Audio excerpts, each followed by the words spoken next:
Hey friends, I'm kind of doing a little bit of a serious video today.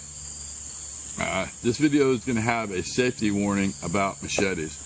How this came about is a friend of the channel PM'd me and asked me if I've ever gotten to this situation before, and my answer was yes. Unfortunately, once when I was building the bunker on Shelter Island, and then once I was doing a Swedish fire torch. Let me explain. This has nothing to do with the brand of machete or the manufacturer. Nothing at all. This is not their fault. This is going to be more user error than anything.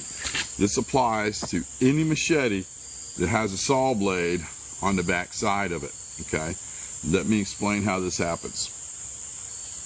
The first thing is, you're going to get way too comfortable with the tool. You're going to be hot, you're going to be sweaty, you're going to be concentrating on your project. What's the first thing you forget to do?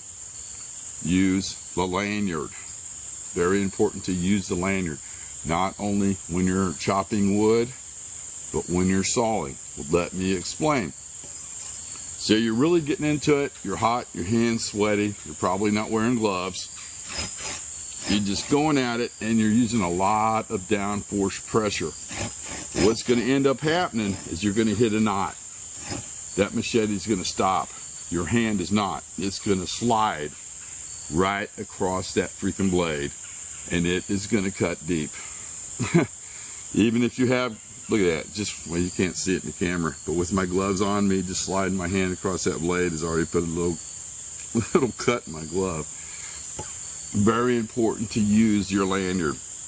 In fact, I would just go ahead and get a different type of saw altogether and not even try to risk it. I mean, the easy way they could probably fix this is put a bigger thumb stop on there, but I don't see that happening.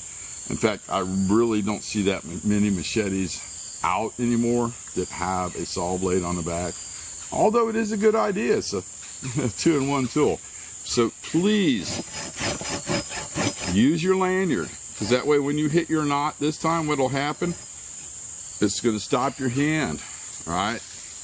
And it's going to roll off the log, and you won't slice your hand up.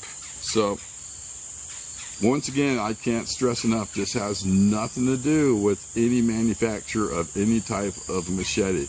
It has to do with just the fact there's a saw blade on it, and a lot of people just get way too comfortable using their tools, and that's what ends up happening. So please, and I can't stress enough, please be careful when you're using one of these. All right, friends, that's all I wanted to say. Just an important safety warning. You guys have a great day, and I'll see you in the next one.